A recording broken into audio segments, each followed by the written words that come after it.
Les questions d'insécurité dans plusieurs parties du continent ont relégué au second plan le thème du sommet des chefs d'État de l'Union africaine relatif à l'autonomisation des femmes. Le Burkina Faso prend part à cette rencontre au plus haut niveau.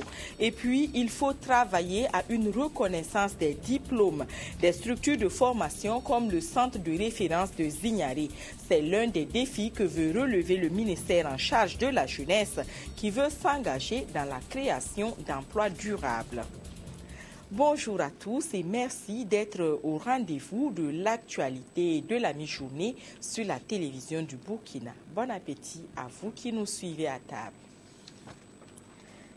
Les chefs d'État et de gouvernement vont travailler à lever les blocages qui entravent l'autonomisation des femmes en Afrique. Ils s'y sont engagés à Addis Abeba, mais tous sont convaincus que pour y parvenir, il faut résoudre les questions de violence de tous ordres dont sont victimes les femmes, à commencer par les conflits dans les pays. Retour sur l'ouverture de la session à laquelle participe le président du Faso. C'est avec nos envoyés spéciaux Mathias Drabo et Caroline Ouaré.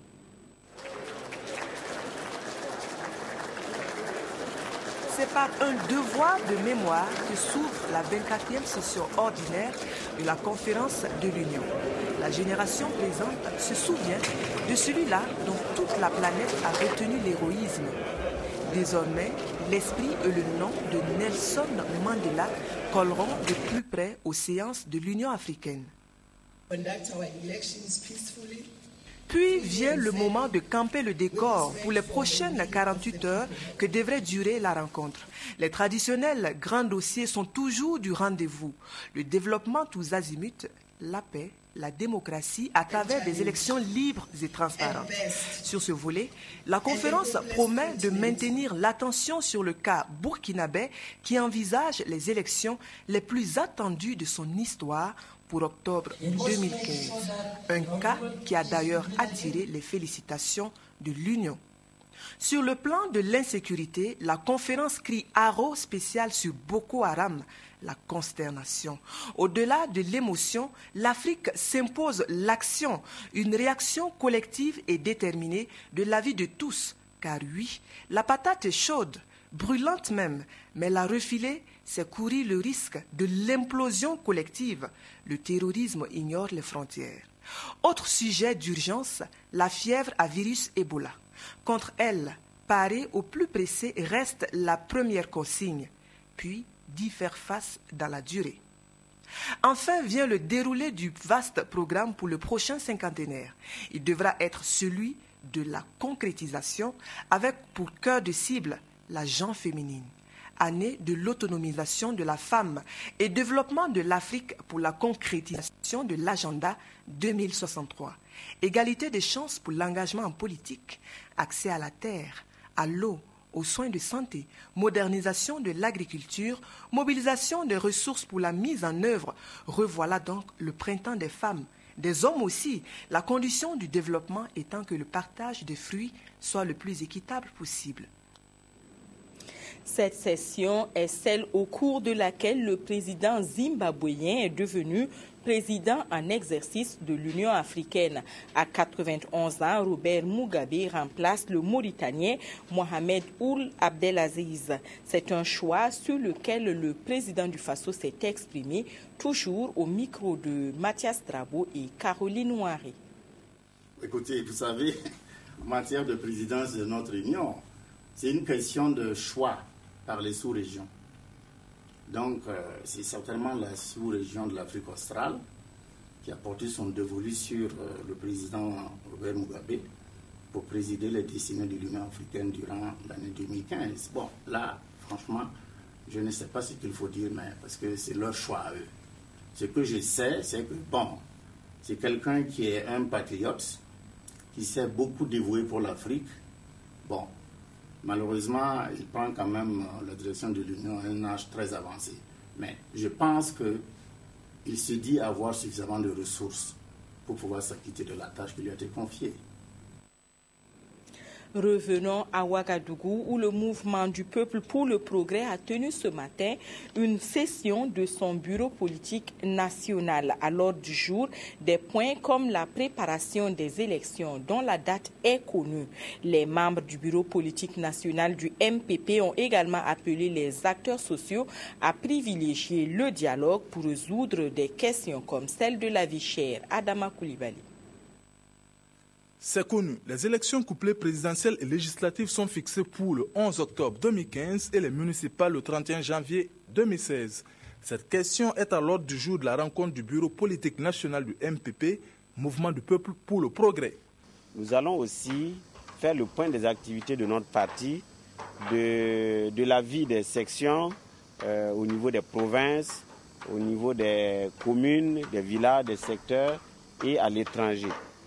Et puis, nous finirons par un point qui est important, qui est la préparation même de notre parti aux prochaines échéances. Il s'agira de voir comment nous calons un peu, comment nous nous organisons par rapport à l'élaboration du programme de notre candidat, par rapport au mode de désignation de notre candidat. La situation sociale est marquée par un certain nombre de remous dus à la cherté de la vie. Et sur l'ensemble de ces questions, le MPP invite tous les acteurs de la scène nationale à un dialogue. Nous insistons pour dire qu'il est important que dans la transition, il y ait de la retenue à tous les niveaux. Un gouvernement de transition ne peut pas faire face convenablement à toutes les préoccupations de fond de la société. Il faut que nous soyons conscients de cela. Si nous avons des prétentions maximalistes, cela pourrait, pourquoi pas, ankyloser la transition elle-même. Donc je pense que c'est un dialogue qu'il faut poursuivre. Le parti suit de près la mise en place des différents organes de la transition qui devraient être effectives avec la commission justice et réconciliation dont la loi organique a déjà été adoptée. Le MPP souscrit quant à la révision du code électoral et de la constitution, mais pas une nouvelle constitution au risque de prolonger la durée de la transition. Il entend dans les jours à venir mener plusieurs actions sur le terrain. Je voulais annoncer un titre, le ministre de la Jeunesse, de l'Emploi et de la Formation professionnelle a décliné sa vision des activités de son département aux jeunes de la région du centre. C'était au cours d'une rencontre qui a eu lieu hier à Ouagadougou. Claudine Bikaba. Le ministère de la Fonction publique, du Travail et de la Sécurité sociale veut consolider les acquis engrangés courant 2014. Réunis en conseil d'administration du secteur ministériel CASEM, les agents du ministère et partenaires sociaux diagnostiquent les difficultés rencontrées et dégagent les perspectives pour des performances plus accrues. Nous allons continuer donc à travailler à conforter la gestion des carrières des agents de la fonction publique. Nous allons également continuer à mettre beaucoup d'accent sur la gouvernance du marché du travail, résoudre les conflits de travail qui de plus en plus sont récurrents. Au niveau de la sécurité sociale, il faut bien entendu intensifier les contrôles d'établissement par l'inspection du travail, de telle sorte à pouvoir augmenter de façon significative les immatriculations pour les entreprises qui n'immatriculent pas les travailleurs, qu'ils soient immatriculés. Durant 48 heures, il s'agira pour ce département de trouver les voies et moyens en matière de mobilisation des ressources pour pallier l'insuffisance des infrastructures et des équipements. L'accent sera également mis au cours de ce CASEM sur le renforcement des capacités du personnel. Nous sommes allés vite en besogne et vous avez suivi le compte-rendu de Amandine Lalsaga sur le CASEM du ministère de la Fonction publique qui s'est achevé hier. Le ministre de la Jeunesse, de l'Emploi et de la Formation professionnelle, lui, a rencontré les jeunes de la région du centre pour parler de sa vision de l'action de son département. Le reportage est de Claudine Bikaba. Ouagadougou est l'avant-dernière étape de la tournée du ministre en charge de la jeunesse. Une tournée qu'il dit avoir voulu pour s'approprier les préoccupations des jeunes des différentes régions du pays. Je ne saurais mettre en place quelque politique que ce soit au profit de cette jeunesse sans l'avoir entendue, sans l'avoir consultée. Je pars de l'idée que les jeunes ont beaucoup d'idées, ont de très bonnes propositions et ces propositions-là peuvent nous amener à prendre les mesures qui soient adaptées à l'ensemble de leurs préoccupations. Il a aussi mis à profit ce tête-à-tête avec les jeunes pour leur présenter sa vision pour son département qui, selon lui, était dans une opacité totale. Au niveau de la jeunesse, ce qu'il y a lieu de faire, c'est essentiellement renouveler l'ensemble du bureau du Conseil national de la jeunesse. L'objectif recherché, c'est que nous puissions avoir une structure fêtière en charge de la jeunesse qui soit la plus légitime et qui soit représentative de toutes les sensibilités qui existent aujourd'hui, n'est-ce pas, au Burkina Faso. Si nous prenons la formation professionnelle, nous avons également de grosses difficultés à ce niveau parce que nous avons des centres qui délivrent des diplômes qui ne sont pas reconnus et qui fait que les apprenants qui sortent de ces centres-là se retrouvent pratiquement au chômage alors que nous avons mis des milliards de francs pour pouvoir arriver, n'est-ce pas, cela. Donc, il n'est plus question que nos apprenants de ce centre-là puissent être au chômage. Pour Salifou Dambélé, le budget alloué à son ministère est très dérisoire, soit 300 millions de francs CFA pour des défis énormes à relever. Au niveau de l'emploi, je pense que il faudrait désormais que toutes les actions que nous posons au regard de la modicité des moyens mis à notre disposition puissent aboutir essentiellement à des emplois durables. Même si le nombre d'emplois n'est pas important, mais les emplois que nous allons mettre en place ne soient pas des emplois d'1 mois, de 2 mois, mais que ce soit des emplois qui soient durables. Après la région du centre, il va se rendre dans la région du sud-ouest pour le même objectif. Allons à Zignaré où 20 techniciens de l'agriculture sont en formation. Ils ont 2 mois pour maîtriser la réparation et la maintenance du matériel agricole. Cette première session pratique a lieu grâce au partenariat noué entre le centre agricole de Matourkou et celui de référence de Zignaré. Des précisions avec Moussaki. Réparation et maintenance des engins agricoles est un travail peu connu de beaucoup d'acteurs du monde rural. Et pour changer la donne, le centre agricole polyvalent de Matourkou et celui de Bagrépol mettent l'accent sur la formation. 20 techniciens supérieurs d'agriculture de ces 2 centres sont à Zignaré pour profiter du plateau technique du centre de référence de Zignaré pendant 2 mois afin de bien encadrer les producteurs agricoles. La mécanisation agricole est en train de prendre de l'ampleur. Les superficies sont en train d'augmenter par producteurs, surtout dans la zone cotonnière. Et tout dernièrement, la Sofitex a acheté près de 300 tracteurs pour ses membres et ils ont été formés à Matourkou pour les aspects pratiques. Et avec tout cela, il y aurait un problème de maintenance. Est-ce qu'il y a quelqu'un qui sera disponible, prêt? Les agents de l'agriculture qui viennent de Matourkou peuvent pallier justement à ce manque-là. Au cours de la session donc, de formation, les techniciens supérieurs vont en tout cas faire des montages donc, des machines agricoles et vont également réparer aussi des pannes qui seront simulées au niveau donc, des machines agricoles. Ils auront également en tout cas à faire un entretien général donc, de ces machines agricoles. Le tout étant qu'à la fin donc, de la formation, qu'un compartiment d'une machine agricole ne leur soit vraiment étranger.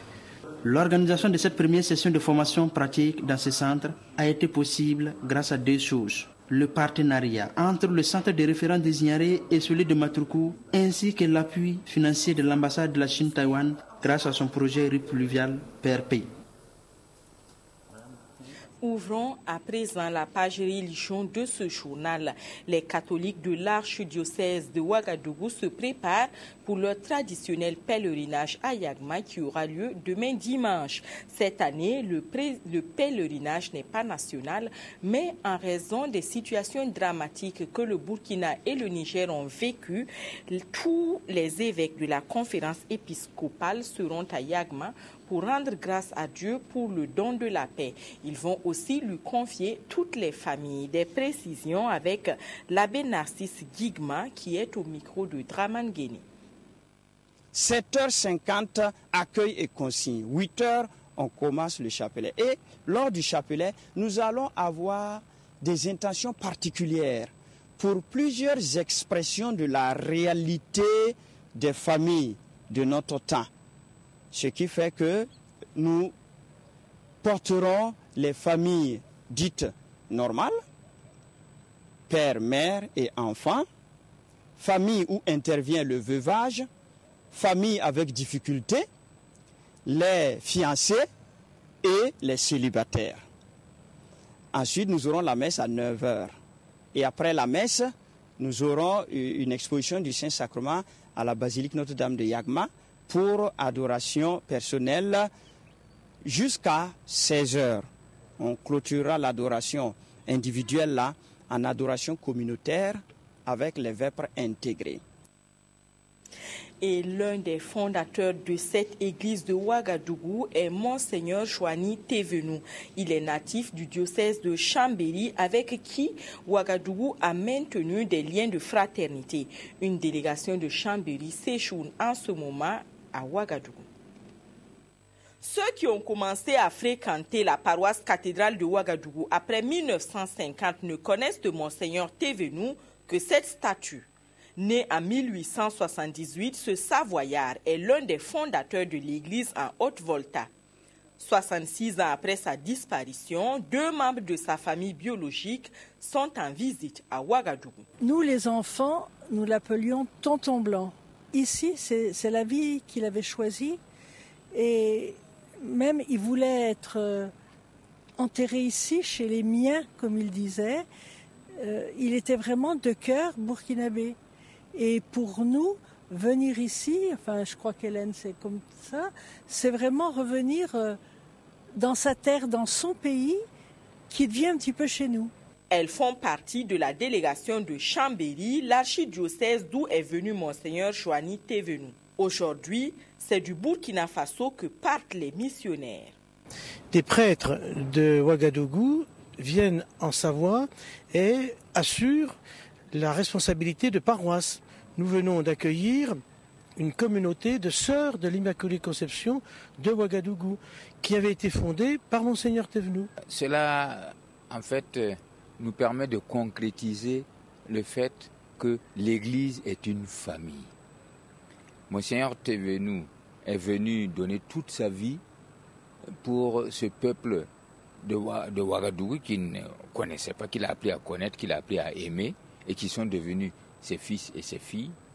Et désormais, ses fils et filles de Chambéry deviennent des frères de Ouagadougou. Monseigneur Chouani Thévenou est l'un des pionniers des grandes œuvres sociales et économiques en Haute-Volta, un pays qu'il a servi de 1904 à 1949. Sur ses traces, la délégation de Chambéry s'est rendue sur plusieurs sites, dont le petit séminaire de Pabré et le barrage qui le jouxte. C'est tout pour aujourd'hui. Bon après-midi à toutes et à tous sur la télévision du Burkina.